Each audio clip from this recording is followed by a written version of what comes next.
So go. Protecting the parts. You know, she won't get off her couch, so we have to just bring the couch for her, wherever. She wants to sit out and pull all day. But all right, let's talk about building some factory works edition bikes of your own. I think it's great that people and companies are doing this, but there could be a $25,000 bike, and that's quoting the guy that owns Stark Bar.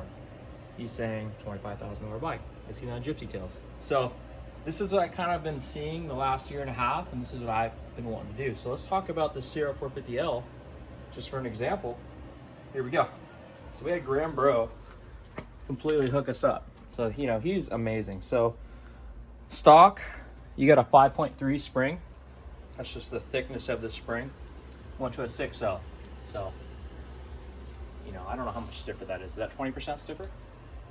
And then we went from a standard, just chrome finish tube,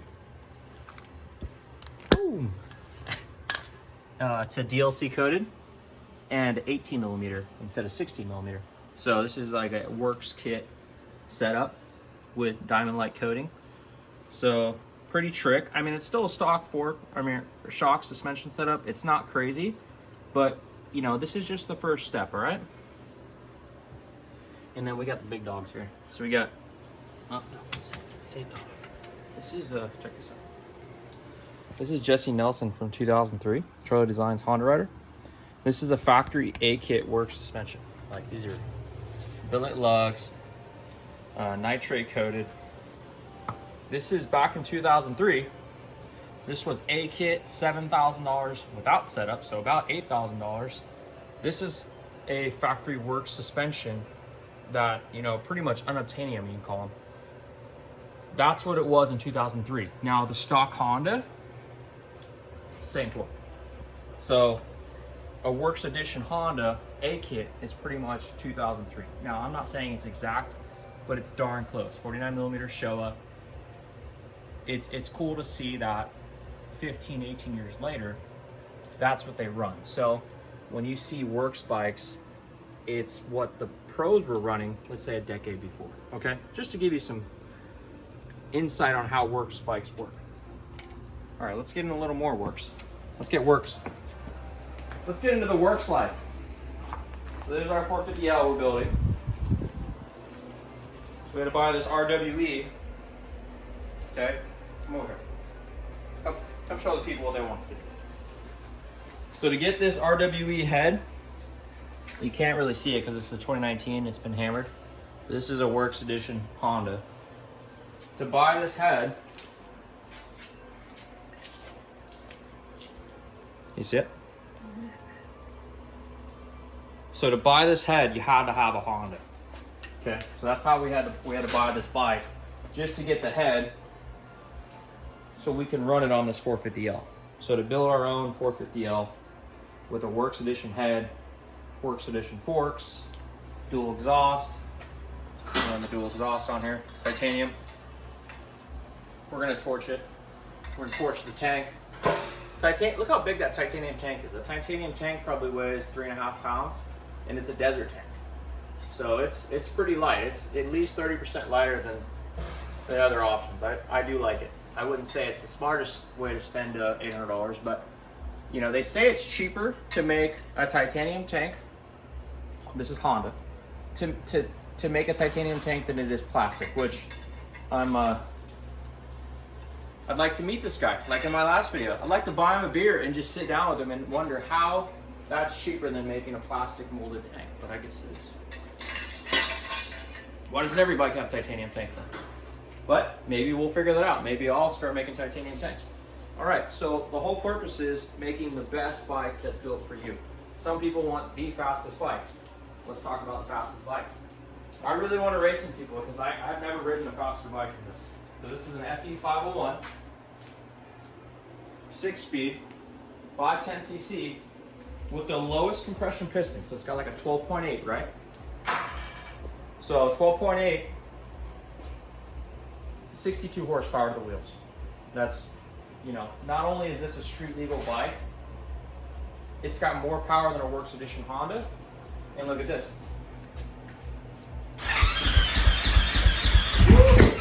Ooh, she's nasty. I'll run her up.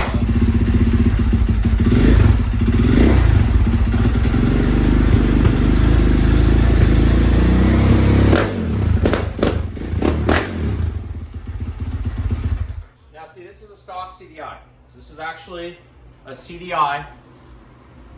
Sorry, ECU. I got corrected by Twisted Development. Off a brand new 22 FC450.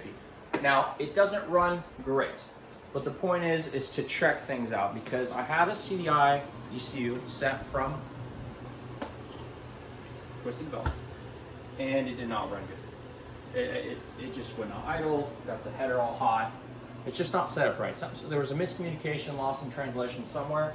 So I just put another CDI on from this just to get things rolling, but boy is it fast. This bike is so fast. It revs to 11,000 RPMs, which is way too high for this engine. So that's where we're gonna work into the get Wi-Fi tuned ECUs and some other things we're working on. But just to show what's possible, the street legal bike that was 230 pounds has 60 wheel horsepower. The power to weight ratio is like having a CBR 1000 engine in a quad or a Banshee. So this bike's stupid. I mean, you're pulling 100 mile-an-hour wheelies, you hit 150-foot jumps, this thing can take it. So I would consider this thing a minor built works bike. So let's just go over what works is on this bike. So obviously we know about the power, the throttle body, the pipe. It's as fast as you can get. Now the wheels. So we got some A60 rims, billet aluminum hubs. So these are the same weight as stock, but about 30% stronger. You'll never touch these spokes. I mean, like I said, I'm not a pro, but I hit 100-foot jumps pretty much every time I go out and ride. I'm not trying to sound like that's a big deal. What I'm saying is with that kind of riding, 15 feet high in the air to flat, casing jumps, being dumb, I never have to check these spokes. And I'm talking like once a year I check these spokes. So it's kind of a big deal. I've blown bikes in half with the wheel just snapping in half. That's how I started this company when I parted out my first bike. Because a wheel's not holding together. So it's important to me. So next on this bike that I would do for works, we've already got the Kyb Forks. So these are Yamaha forks pretty much. I mean, it's an SSS Kyb setup, but they make them for a lot of bikes. So we got those. Now we're gonna do some really cool nitrate coating here. It's actually a DLC, but it looks like nitrate. So it'll be like this color. I don't know if you can see that. But really pretty. So these are titanium bolts that we offer. We haven't done on this bike yet, but we're gonna do a full titanium bolt kit. We say about 3 pounds. We're gonna do the DLC nitrate, that burnt blue. Okay, let's go talk about that post I just seen on Motocross Action Image on these new KTMs. So check this out real quick. See this bolt right here? That's all it's holding the front of your bike. So if you hit something this way, if your front wheel hits something from the front and pushes that way, that little 8mm thread is all that's holding your bike together. Now, every other Japanese bike has a cast or billet piece of triple clamp top that's gonna hold that from snapping. But these KTMs, I've parted out, I don't know, 6 or 7 bikes that the stem has popped off the clamp, but the whole front end breaks off. So I'm gonna show you a picture real quick. This is what started this video. Well, we got Ben Bomer over here just ripping it up, but all right, check this out. It's pretty crazy. So this was, I think, 2-stroke nationals, right? Yeah, it looks like 2-stroke nationals. Yeah, so the actual triple clamp busted off, and that's your stem right there, all bent, because he tagged something in the front of his wheel right here, and it created enough push to break the back part of this clamp off. So what you can do is run a solid clamp design. So let's say you want to build the baddest Husky, which Huskies are pretty much the baddest bikes. Think about it. They got the lightest weight and the most power with running the lowest compression. Higher compression is the easiest way to make power on a bike, or anything, pretty much, other than turbos and all that. But you're running 12.8 compression and you got the most power and the lightest bike. You pump this compression up, game over. Honda doesn't have a chance. So let's make this bike better. Let's keep it reliable. Let's keep this 150-hour motor where all you do is change oil. Let's keep the motor stock. Okay, maybe just do a tune on the ECU, put a slip-on pipe, call it a day. For you know, a real works edition bike. But let's lighten it up more than we can, and let's make these air forks be gone. Because let's go here. This is what happens when you don't ride an air fork bike too long. Her bike is low, and it's when we bought it from the dealer, it was already low. So if you don't check your air, or if you have a little leak on your cap, these air forks just, they're inconsistent. So if you can have a person that checks your air every day, like sorry, this is my air pumper. If she wants to pump up your forks every day, go get an air fork, then they're fine. I think actually air forks are great. But I'm not gonna run air forks on my bike until there's an air shock like Ryan Dungey, because then I have adjustable spring rate front and rear. But why would I wanna have just an air fork and still a spring pneumatic shock? It just, I'm not there yet. I talked to Graham about it a lot. I was watching Rossi from Enzo, you know, the guy that develops KYB stuff. I'd say Enzo and Graham, bro, I mean, there's some good suspension guys out there, but those are two of the top dogs for sure.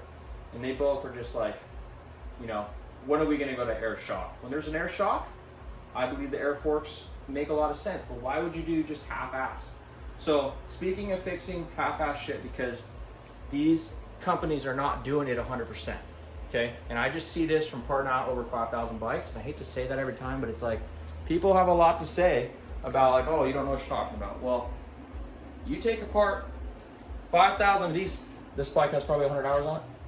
I can tell you there's about 5 things wrong with this bike right off the bat. We're not into here on how to buy a used dirt bike. The point is, when you see a bike, how it wears, what breaks, what's cracked, what's not legit, after 100 hours, 200 hours, 500 hours, 1,000 hours, you start to see a pattern, and you'll see why I don't like Honda.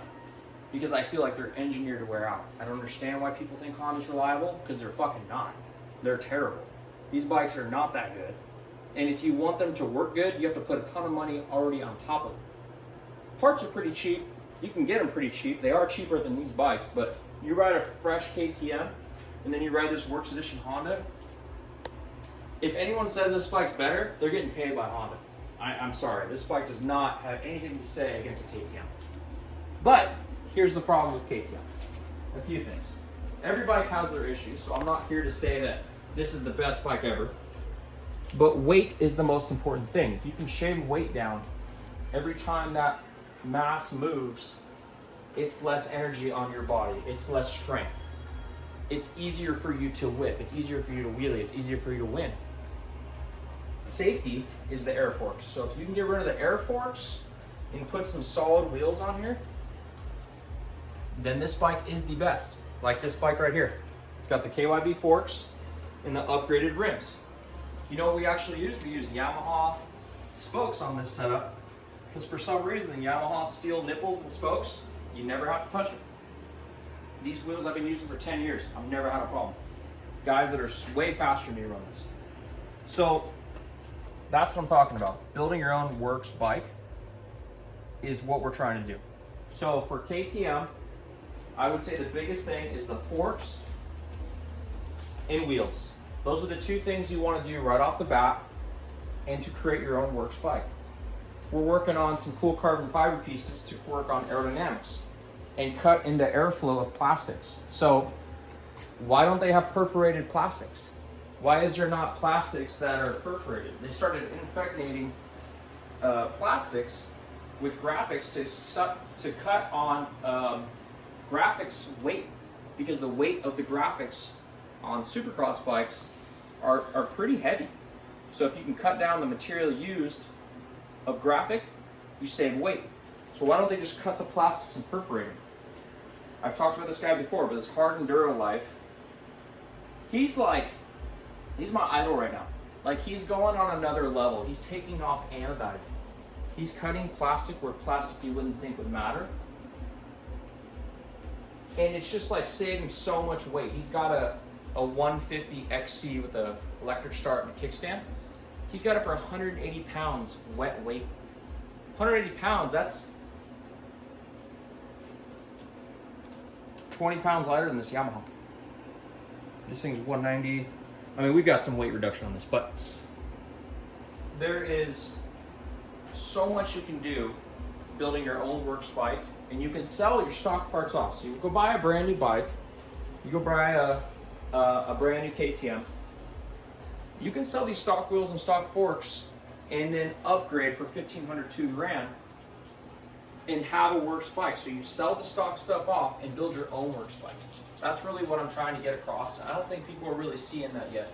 And that's what I want to help out. If you want to create your own works bike, I'll even do like a service fee.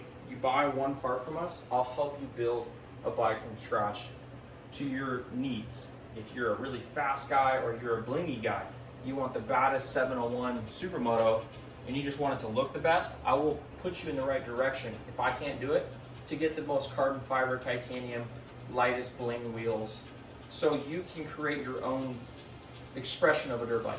That's really what I want to be doing with my life, is helping people with all this knowledge I've done the last, 18 years now of doing business with this and my 20 years of riding.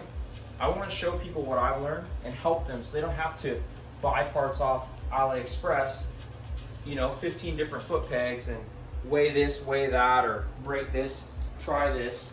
And so you don't have to do it. I solve it for you.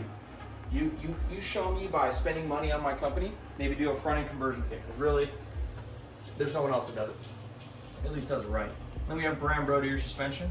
I'll help you set up the plastics. I'll show you where to drill, what to do. Here's a free tip that's just something I learned the other day, just free stuff. Lubing your chain adds like a half a horsepower on a dyno on an O-ring or extra chain. Like lubing your chain. So if you lube your chain before a race, you get like a half a horsepower. That's insane to me. By just doing bike maintenance. So there's a lot to be done with these bikes. There's a lot to learn. But guess what? I learn every day too. It's not like I'm over here and I know it all. I don't know shit. I just started to know stuff and then I realized I don't know anything. And I just go down this path of learning every night. So let's learn together. Some of the best things I've ever learned are from my customers. And those are the people that really made me who I am. Like, you know what I learned about? This will be the final thing, I promise. I've been talking for what? How long now, babe? 17 minutes. 17 minutes? Yeah. It felt like 5. I know. I'm so sorry.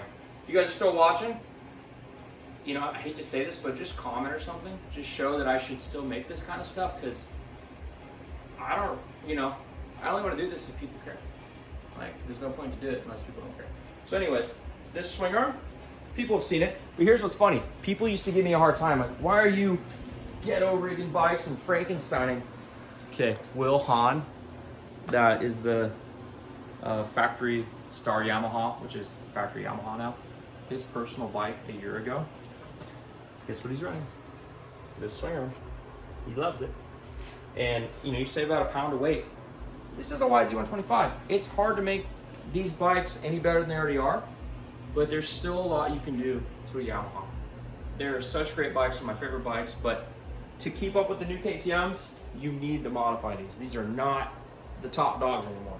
These new KTMs, I'm sorry, but they are hands down a better bike than anything else I've ridden. The new Kyb, great bike. Yeah, they're all great. But you jump on a KTM, it's just like, you feel at home. It's so easy to get used to the steel frame flex and how light it is. And actually that rear shock is pretty good. Like, I'm a fan of the rear shock. The forks are fine, as long as you have somebody setting your air every day. So, I think that's good. Is that enough? Anything you want to add, or let me give them something better to look at? No, I think that was a pretty good knowledge rant on what they should be doing. Because again, like we were talking about earlier, it depends on if you don't ask the right questions to ask, you don't know what to make better.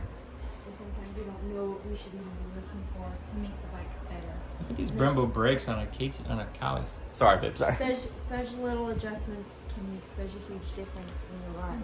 That's true. Little, like, I should just do a video on like setting up a bike. Yeah. Because that's something I've done right out there. You know what's funny though? I've never even touched this bike. Like, the only thing I did is just tighten the fucking clickers. I guess I did. I tightened the clickers down all the way in. Pumped the air fork up to factory edition, a little bit higher than that now. You might have pulled the throttle a few times. Pulled the throttle. And check I adjusted the chain already. I got how many hours in this thing? I adjusted the chain almost twice now. because it needs to be adjusted again. How many miles are on this thing? 4.9. All right, we're out. Like, comment, subscribe, I guess, right? That's what you're supposed to do? Okay. If you want. No. I'd rather people not and just lurk. You know, like, is this guy actually know what he's doing? Is he actually going to finish the project? I don't know. I may not ever finish the project. I'm just going to have a bunch of bikes just halfway torn apart. All right, let's party. Over and out.